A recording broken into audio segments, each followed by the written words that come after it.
Dear ladies and gentlemen, climate change is accelerating with unprecedented urgency. Our collective action today will determine the planet's future tomorrow. Today is the 12th of October, 2025.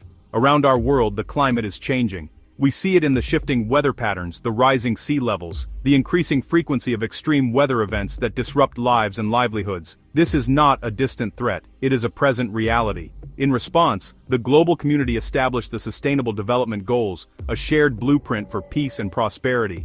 Goal 13, Climate Action, is perhaps the most urgent. It calls upon all nations to take immediate and coordinated action to combat climate change and its devastating impacts. This is a challenge that transcends borders, ideologies, and economies, demanding our unified attention and resolve. Our planet's delicate balance, which has supported life for millennia, is now under severe strain. Acting now is a matter of survival for countless species and a matter of security for human societies. International cooperation is the cornerstone of effective climate action. No single nation can solve a planetary crisis alone. Global institutions channel finance, technology, expertise where needed. A primary example is the Green Climate Fund. GCF finances geothermal power development in East Africa. GCF funds early warning systems for coastal communities in the Pacific. Another vital instrument is the Adaptation Fund. It pioneers direct access so developing nations can manage their own projects. Adaptation Fund helps farmers in Central America adopt drought-resistant crops and protects urban water supplies in Southeast Asia from salinization. Multilateral development banks like the World Bank are reorienting lending, investing billions in renewable infrastructure, solar farms in India, wind power projects off the coasts of Vietnam. UNEP and UNDP provide technical assistance to design national strategies, strengthen laws, and build institutional capacity in agriculture and urban planning. These efforts reduce emissions, build resilience, and signal to private markets that the future is green, unlocking investment. While global funds provide the fuel, national governments are the engines that drive climate action forward, on the ground. Effective change is realized through domestic policies, regulations, and investments tailored to each country's unique circumstances. Many nations are implementing ambitious programs to meet Paris Agreement commitments, centered on a transition to renewable energy. Germany pioneered policies that guarantee prices for solar and wind, sparking a boom in clean energy production.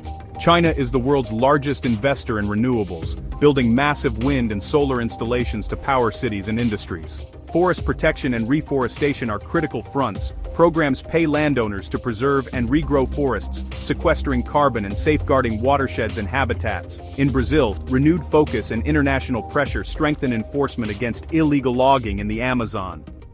Governments reshape economies with carbon pricing, phasing out fossil fuel subsidies, and investing in green infrastructure like high-speed rail and EV charging networks. National education empowers citizens to conserve energy and reduce waste. Closing coal plants and promoting renewables cuts emissions, improves city air quality, lowers health costs, and creates local jobs. Combined global and national projects are yielding significant impacts. The most direct is reducing greenhouse gas emissions. Every turbine that replaces coal, every hectare reforested slows the accumulation of heat-trapping gases.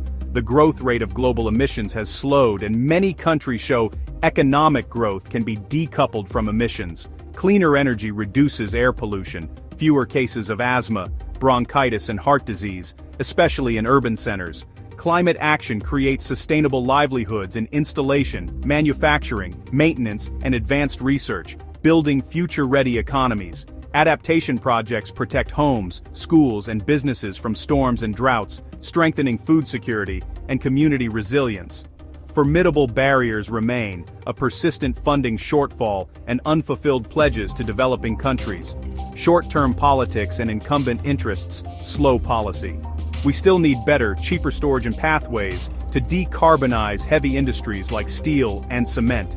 Deep inequalities risk leaving vulnerable communities behind, posing a core challenge to a just transition. The challenge is immense, but not insurmountable. We have the knowledge, the tools, and a growing body of evidence for what works. The path to SDG 13 is clear, and we must walk it together, renewing commitment to cooperation and honoring climate finance pledges. Reform financial systems so capital flows to solutions. Accelerate development and transfer of clean technologies accessible to all nations. Implement strong, predictable policies. Price carbon, end fossil subsidies, invest in clean infrastructure and nature, forests, wetlands, oceans, ensuring a just transition for workers and communities. Every one of us can reduce our footprint, support sustainable businesses, demand ambition from leaders, and champion climate education. We stand at a unique moment. Early successes light the way. There is no question what to do, only whether we will act with the speed and scale required. Let us be the generation that turned the tide. Working with courage to secure a safe, prosperous, sustainable future for all. The time to act is now.